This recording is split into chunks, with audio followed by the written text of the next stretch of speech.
Well, this is a special treat. Welcome into another edition of the Ostrom Avenue podcast. Johnny Gadamowitz and Ethan Frank with you.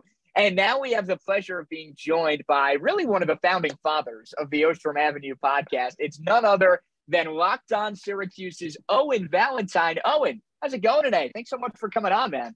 Oh, I'm so fired up to be back. It's so exciting to return. And I got called a founding father, which is aging me, but it's fun to see that the pod's still going on.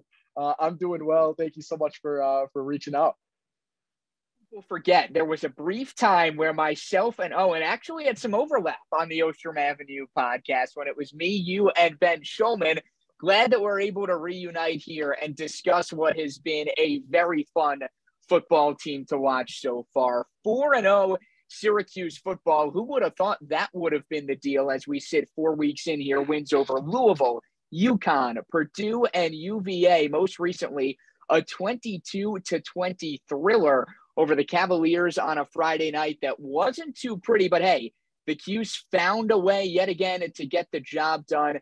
Oh, and I guess we'll start out with kind of your initial takeaways, initial reaction from what was really a nail-biting win last weekend for Syracuse. Yeah, that game took a lot out of me. They walk into halftime up 16-0, and it was the most disappointing 16-0 lead I think we could have imagined. It felt like they left so much on the table, and then the second half just felt like the woes that we have gotten so used to over the past couple of seasons.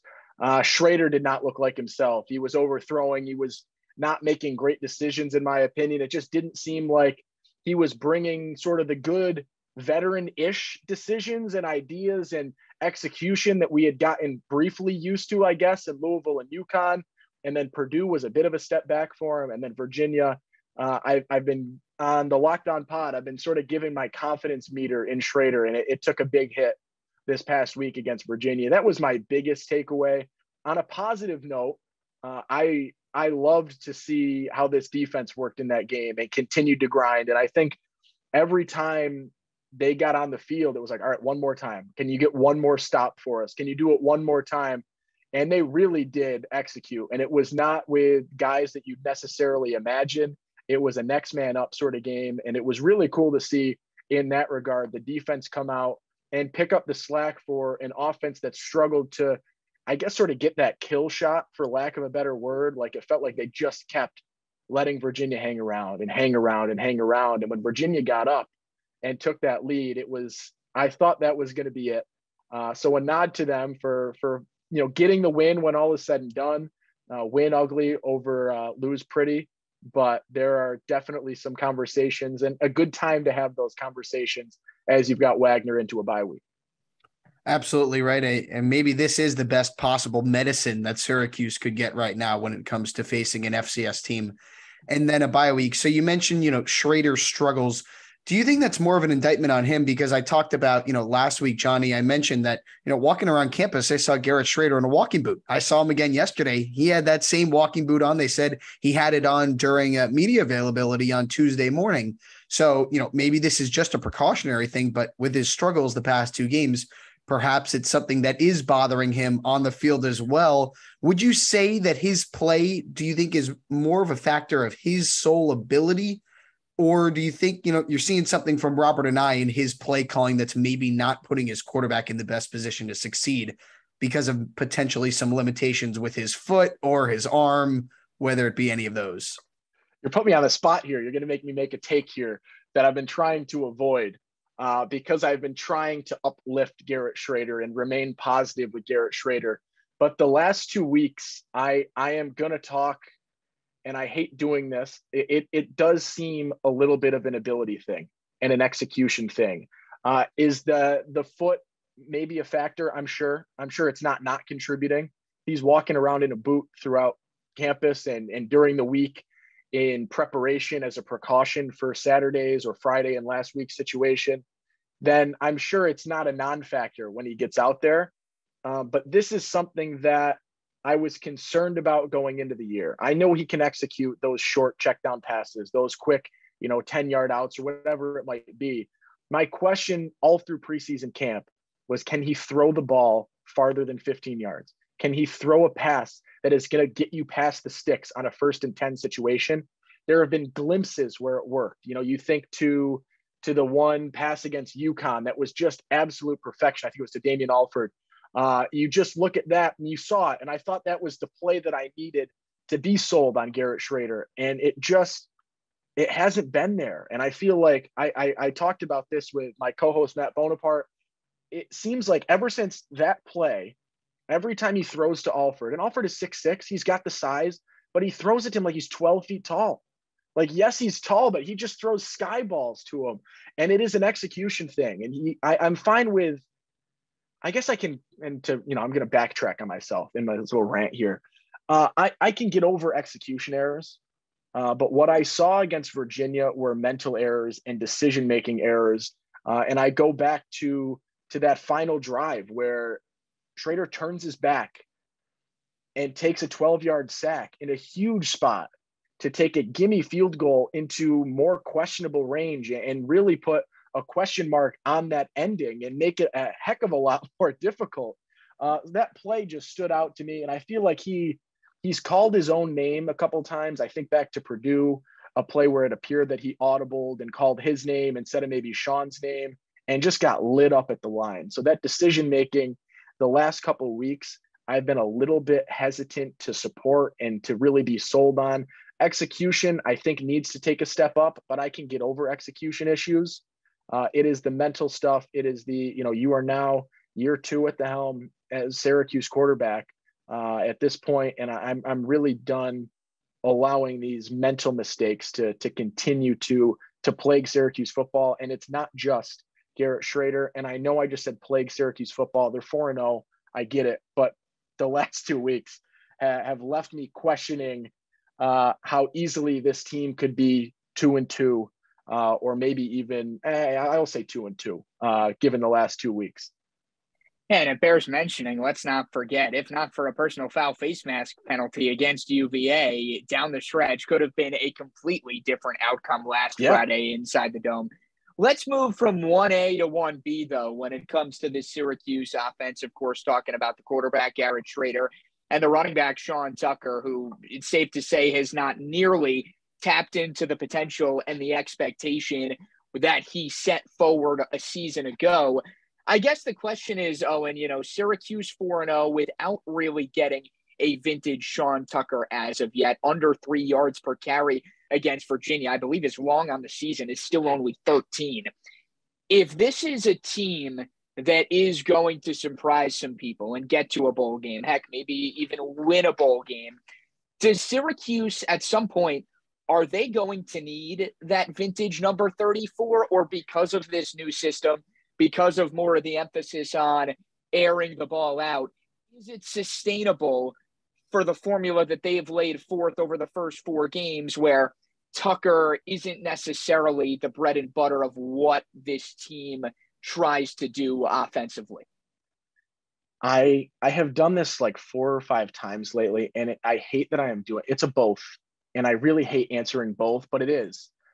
They are going to need a vintage Sean Tucker performance at some point in this season.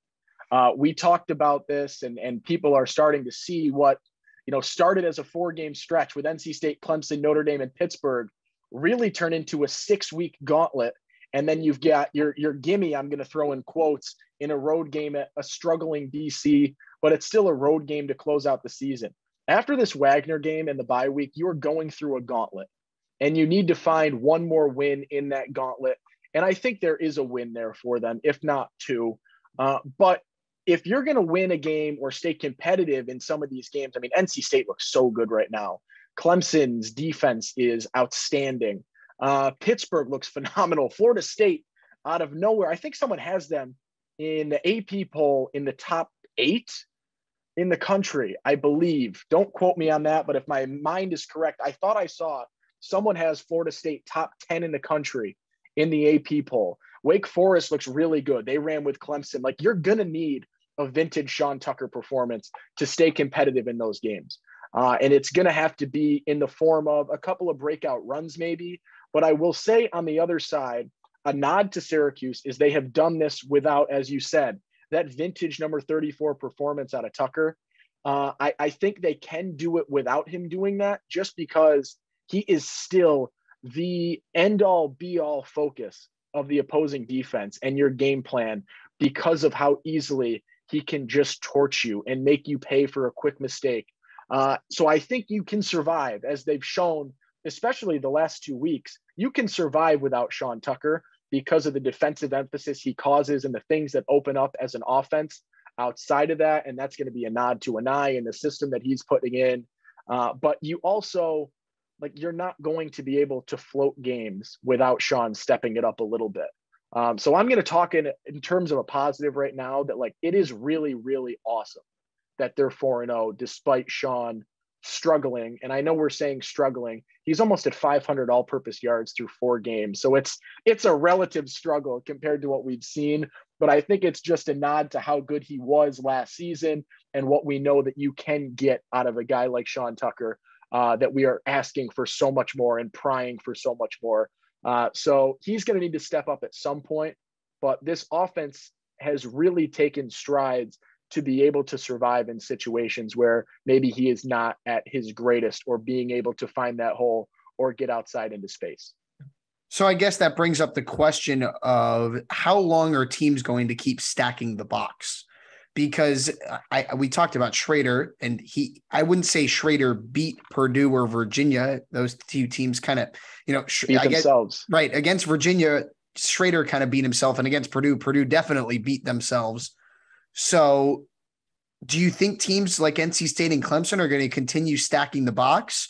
Or do you think they play, back a little bit more against Schrader, who's proven, I can throw the ball a little bit, if not as much as, maybe people at home want him to down the field? It's a really good question. And I think when you look at NC State and you look at Clemson and just teams with far better defenses than maybe Syracuse has seen thus far, you are going to be able to escape and survive and even succeed without having to put as much of an emphasis on stacking the box. I will be really interested to see in 3 weeks, how NC State approaches that. And then in 4 weeks, even more so. I'm so high on this Clemson defense. Like, how can they approach this? Because they can really attack this Syracuse offense in ways that definitely no one that they have played thus far can attack this offense. So I do think that they're going to be able to relax a little bit more and make Sean beat you. But I also know that they can adjust. So it's going to have to be a little bit of a nickel dime action where you're going to take or maybe to use, I guess, a golf scramble term or a golf best ball term, you're going to have to ham and cheese this or ham and egg this, where you're going to have to take it a little bit. When the pass is there, you're going to have to take the pass. When the rush is there, you're going to have to take the run. And that is going to come down to reading defenses. That is going to be huge on Anai, and being able to approach these games with a game plan in this offense that can attack a defense better than what you've seen. And it's going to be a lot to do with Schrader's decision-making. I mean, when he is running that read option, is he making the right call? Is he audibling at the right spots and the right times to get you those advantage plays, as opposed to plays that might put you in a more difficult situation? You're not going to be able to escape some of the plays, the throws against, a Purdue. I'm thinking dropped interceptions. I'm thinking, getting bailed out by penalties a couple of times. Those mistakes aren't going to be allowed in these games, and they're going to be able to approach you so differently, where you're going to have to find new ways or different ways to succeed in the passing game, because they're going to be able to back out of the box a little bit. Is it still going to be tough because you have to defend Schrader's legs and Tucker's legs? Yes, but they do have the skill set, the team, the personnel, and the defense as a whole to be able to back off a little bit, which is going to be really interesting. And I will definitely be, I guess, excited to see how Syracuse can approach that, whether it's a positive or a negative.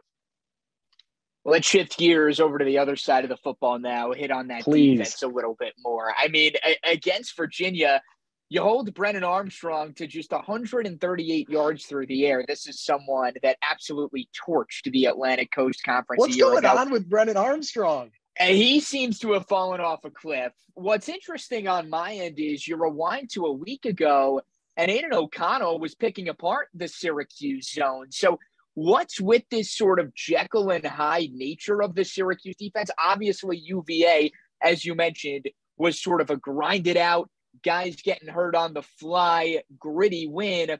What's the true nature of this SU mob? The one we saw against the Boilermakers or the one we saw against the Cavaliers?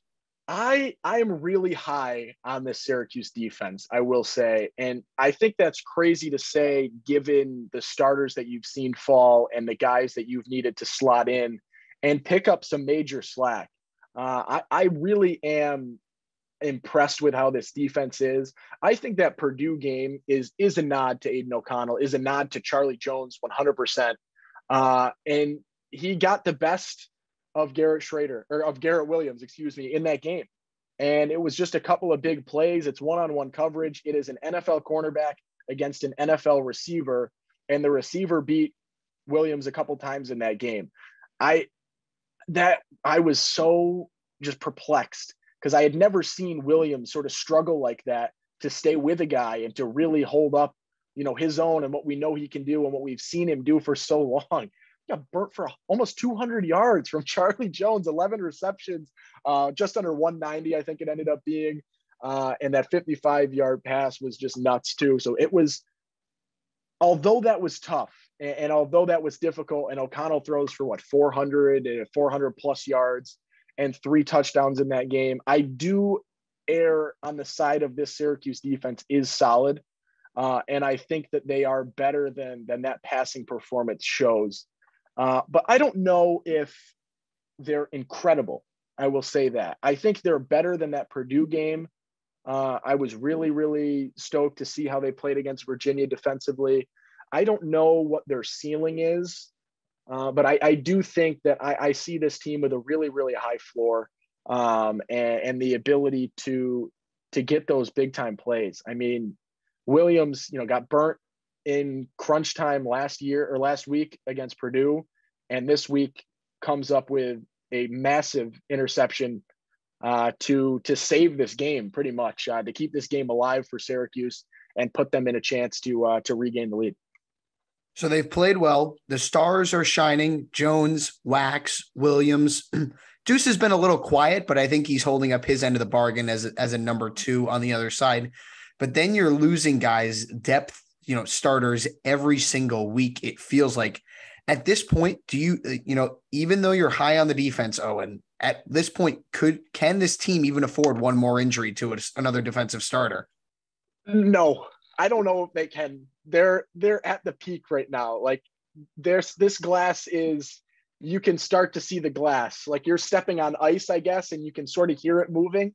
It's holding you up right now, but you're like a quick jump away from this thing collapsing. They're doing all right. And I really have been sold on them. But this pace, and Dino's talked about it in the press conference on Monday, you're at a 1 starter a week pace right now. You have lost 1 starter per week. You're 4 starters down through 4 games. And I am usually anti-Dino metaphors and comparisons and similes. But I'm really sold on the train has left the station. We can't pick anyone else up. We got to work with what we've got. I love that. And I think it really has been a nod to how these defensive guys have come in. And I think the case in point is the Eric Coley pass breakup to seal the deal against Virginia. He's a guy that he had 1 tackle on the year going into that game, has not been playing a ton. And because of injuries, because of personnel, because of the situation, name gets called in a huge spot and he comes up big. I don't know how many more tiers of guys can slot in and it'll work just fine. But they really are getting to that point where I walk away with a game or from the game every week with a holy crap, so-and-so, I wasn't sure what to expect, but they did their part. They did their thing. I think of McDonald a couple of weeks ago, comes in, plays a really, really solid game. It's been really cool to see. Anwar Sparrow this week comes in and plays a solid game. I've liked what I've seen out of him. In place of McDonald, who came in place of McDonald. Yes. Who came in place of Stephon Thompson. The cycle just continues. So I really it has been awesome to see how guys have stepped up and slotted into spots where, right, Jihad was in street clothes for the second half of this game last week. It was just a continuous next man up, who can do something, and it's working for now. Would I love to have the original defense back and know in the back pocket that these guys can slot in and play certain snaps or give a quick break or do a personnel move? Yes, but the cards have been dealt. We don't have cards up the sleeve. We're not playing any magician stuff. The train has left the station. The train has left the station. The train is gone. You've got to make it work. And it's been cool to see them make it work at this point, even though by no means do you want to see sort of the situation that has presented itself in terms of defensive guys going down for this team. Oh, and I don't want to do a deep dive on Wagner by any stretch, because this is a team, after all, that has allowed 141 points through 3 games going up against the likes of Fordham, Rutgers, and St. Francis. But I do want to bring up something that I saw a friend of the pod, Brent Axe, discussing earlier in the week. It should be interesting to see how Syracuse wants to handle this Wagner game as far as the playbook is concerned. Is this something where you want to kind of test out some things? You want to almost use this as practice, so to speak? Granted, it's a game that still counts. Or are you going at this with a little bit more reserved, a little bit more of a conservative approach, just doing the bare bones and then waiting until when you really get the big boys in NC State in 2 weeks to flesh out whatever Robert and I might be cooking up? Just thought that was sort of an interesting question that Brent had proposed and wanted to get your thoughts on it. Well, before you answer that, Owen, to add on to that, Johnny, Garrett Schrader mentioned it at Media Ops on Tuesday, said, we're just getting started with the creativity of this offense. I don't know if you saw that as well, Owen. Yep. Oh boy. I like the creativity, and that is because I got used to watching an offense last year that put nobody in motion, disregarded the tight end, tried nothing creative, and they ran the same exact thing over and over and over and over and over again with no creativity. And I hated every second of it. And I said all of last season, if you put a guy in motion, there is so much to take away. You can learn things about defensive schemes, man versus zone coverages, so much to take away just by sending someone in motion. There is so much to learn, and you're foregoing so much information. And now to see that they are putting that in, and I love the creativity, I am going to contradict myself. I want this game, I want you to solidify what you have in this game. I want you to execute things perfectly. I want this to be flawless. I don't necessarily, and I'd be okay with a couple of things where you're going to try, this or that maybe, or maybe you're going to try a different look personnel wise. That I want you to nail this playbook. Like, I want it to be so perfect that when you get to your NC States, you get to your Clemsons, like, you really have what you want to do and what you can do down flawlessly, effortlessly, just so down pat that it's like second nature. There's no hesitation. You're just there and you do it the way it's supposed to be done. I don't necessarily know if I want you to try and expand drastically, right? Obviously, the playbook expands as the season progresses, especially in a new offensive scheme with a new coordinator, new quarterbacks coach, everything. New quarterback to an extent, in terms of a guy that was not the true starter for the entirety of last year. I want you to own this playbook. Continue to do the progression that you're supposed to do with the playbook, and do not try to do something absurd and obscene.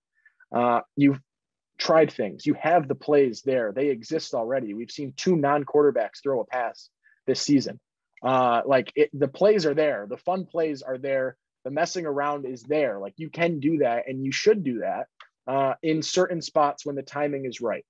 But I want you to have this playbook down, and I want it to be a game where you solidify what you can do and what you have, and not really try to learn, I guess, something new.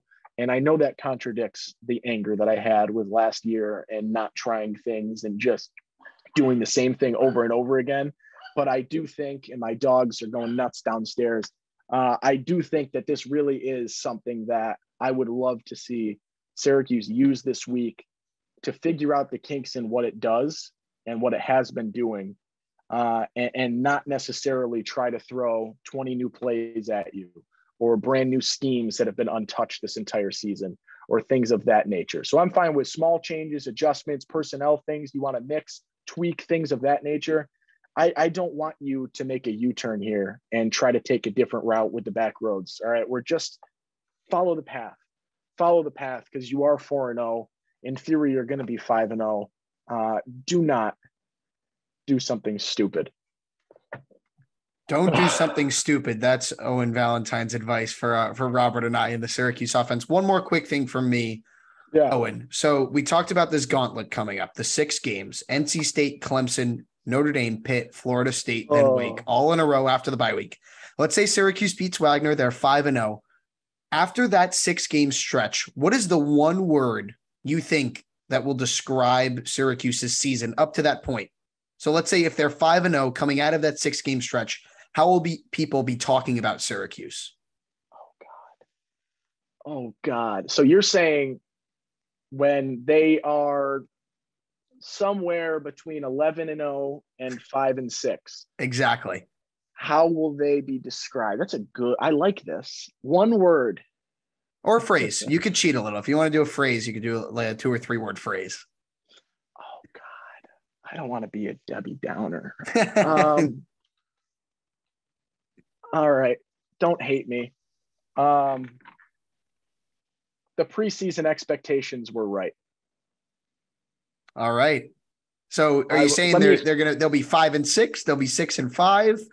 I think they'll be 6-5 out of that stretch, barring something unforeseen. I think you get a win, and any win in that stretch is a quality win. But I think I'm going to stay on the ground, right? I'm not going to try and float. I'm not going to go up in a bubble so I can be popped and then crash. I see this team, and they've won games that they should win right now, but they're getting into a stretch of games that they shouldn't necessarily win. And I think when all is said and done, this team finishes 7-5, which is above preseason expectations. Yeah, the over-under was 4.5, right? Or I think it was 4 or 4.5. But I think we're going to come back to reality with this team as they play teams that are better. Louisville is not a good team. Purdue is a quality win for this team and where they should be. Virginia, I don't think is good. We torch Brennan Armstrong, but really we should be torching the Virginia O-line. They have put him in a miserable spot. I don't know how this team competes with this stretch of 6 games. Because even though Syracuse is 30 in the AP poll, if you expand out the receiving votes, I think there's a big jump between 30 and the 20s where this ACC gauntlet, or 4 of the ACC games or whatever it is, I think 3 of the ACC opponents that you're about to face fall in that 20-ish gauntlet. And I think there is a big jump in those 5 spots. Well, maybe not a gauntlet game coming up this weekend, but a chance for Syracuse to hop out to a perfect 5-0 start.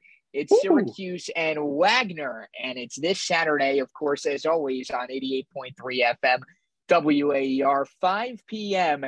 Saturday kickoff. What are your thoughts on that, guys? A 5 p.m. kickoff for Syracuse and Wagner, an interesting decision. Can't say I'm a fan of it. Yeah, that has noon kick written all over it. But 5 o'clock kickoff has to do with the fact that no one's putting this game on TV except for some little marginal spots, which means what a great way to spend your Saturday night outside of driving up to the Dome, grabbing some tickets, and relaxing, watching a Syracuse, ideally, onslaught.